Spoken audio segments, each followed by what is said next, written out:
وہ جو مانا گیا ہے سیکیورٹی کونسل کی ریزولوشنز کے تحت کہ کشمیر کا مسئلہ جو حل ہوگا وہ ایک پلیبسٹ کے تحت کشمیری عوام خود ڈٹرمن کرے کہ وہ کہاں جانا چاہتے ہیں اور کیا چاہتے ہیں. وہ ہماری کوشش ہے کہ ہندوستان اور پوری دنیا مان لیں کہ وہ سیکیورٹی کونسل کی جو قرارداد ہیں ان کو امپلیمنٹ کیا جائے. یہ ہمارا سب میں بڑا مسئلہ ہے، اور ہندوستان کے ساتھ جو ہماری مشکلات ہیں وہ صرف کشمیر کی وجہ سے ہیں.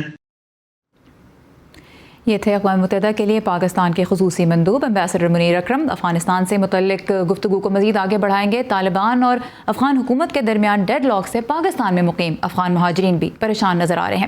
پشاور سے عمر فاروق بتا رہے ہیں کہ جہاں مہاجرین کا ایک حلقہ چاہتا ہے کہ غنی حکومت طالبان کو اقتدار میں شریک کرنے پہ رضامند ہو جائے، وہیں ایک حلقے میں اس حوالے سے خوف بھی پایا جاتا ہے، جبکہ غیر یقینی کی کیفیت مہاجرین میں عام ہے.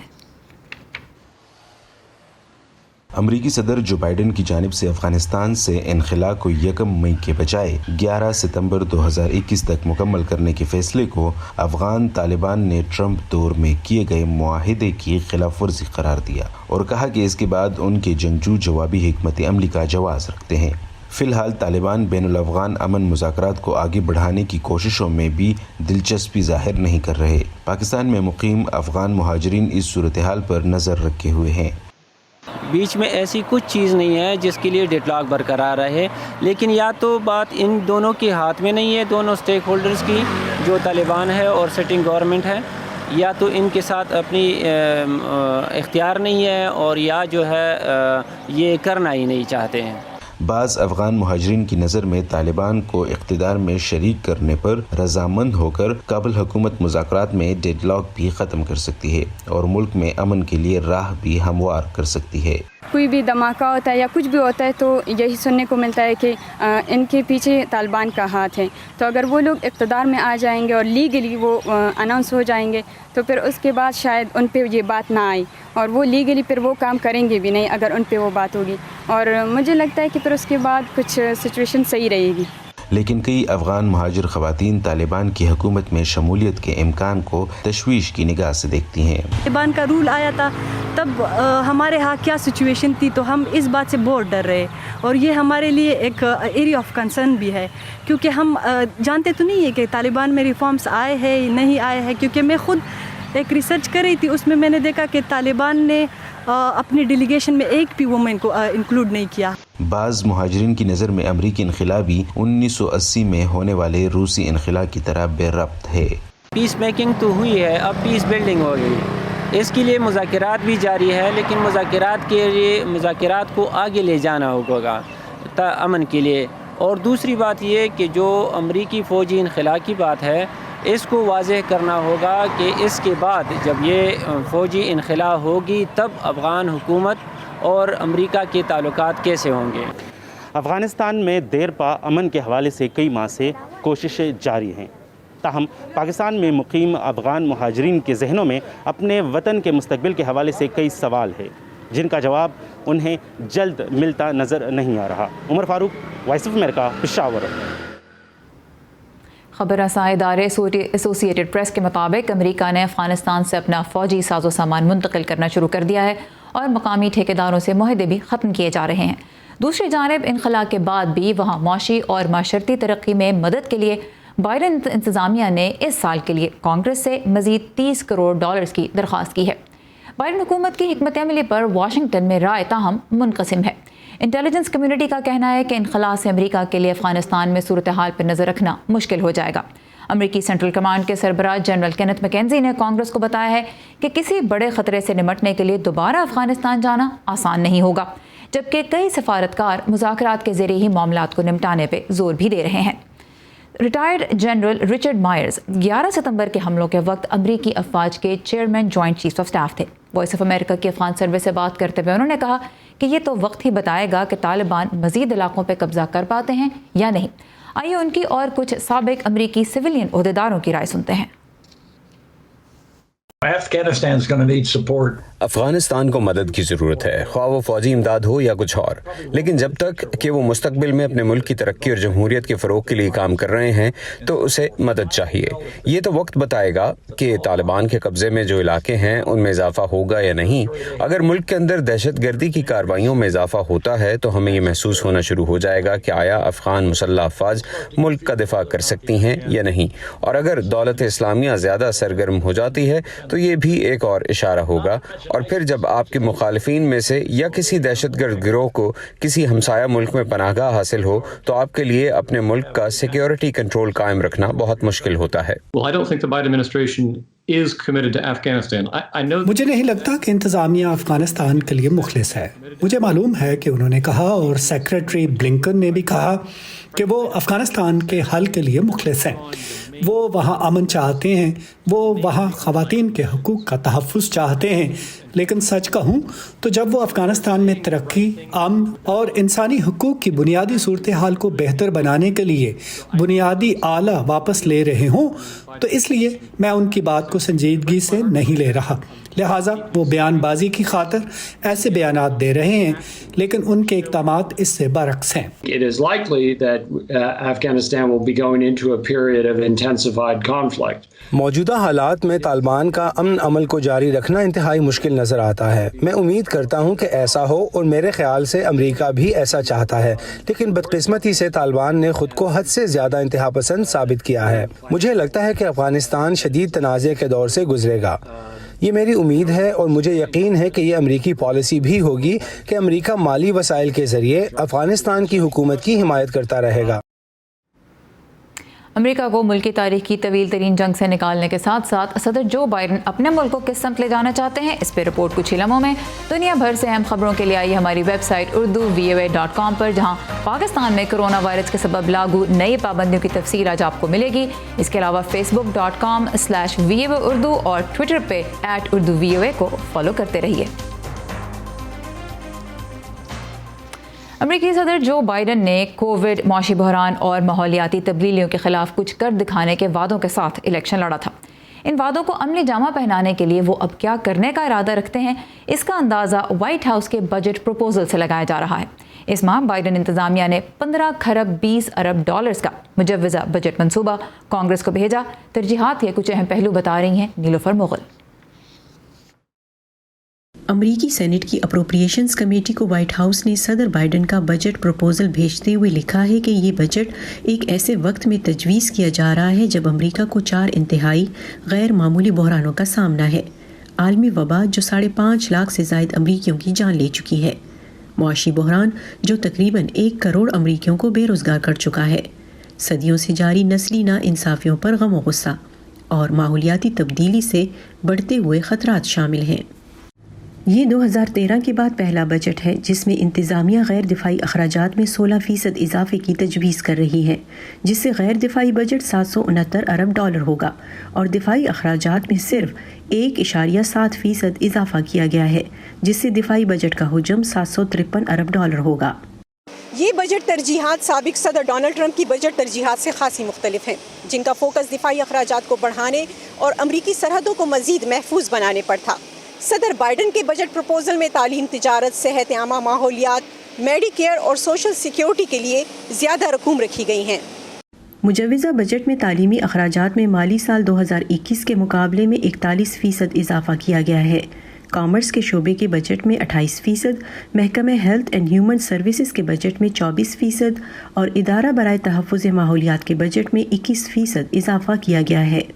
بائیڈن انتظامیہ کے مجوزہ بجٹ میں صرف ثوابدیدی اخراجات شامل کیے گئے ہیں۔ ایک مکمل بجٹ جس میں لازمی اخراجات بھی شامل ہوں گے آئندہ چند مہینوں میں جاری کیے جانے کی امید ہے۔ Nilofar Mughal, Voice of America, Washington. اب تک جو تصویر سامنے آئی ہے اس میں دفاعی بجٹ میں اضافے پہ زور کچھ کم اور عوام کی فلاح و بہبود کے منصوبوں کی فنڈنگ میں اضافہ زیادہ نظر آ رہا ہے، لیکن ایک ایسے وقت میں جب چین اور روس کو امریکہ کے لیے بڑے چیلنجز قرار دیا جاتا ہے، دفاعی بجٹ میں بہت کم اضافہ تجویز کرنے پہ وائٹ ہاؤس کو تنقید کا سامنا بھی ہے۔ تو اس فیصلے کی کیا توجیہ ہو سکتی ہے، یہی سوال رکھا اسد اللہ خالد نے ماہر معیشت ڈاکٹر زبیر اقبال کے سامنے۔ یہ جو پروپوزلز ہیں یہ بڑی حد تک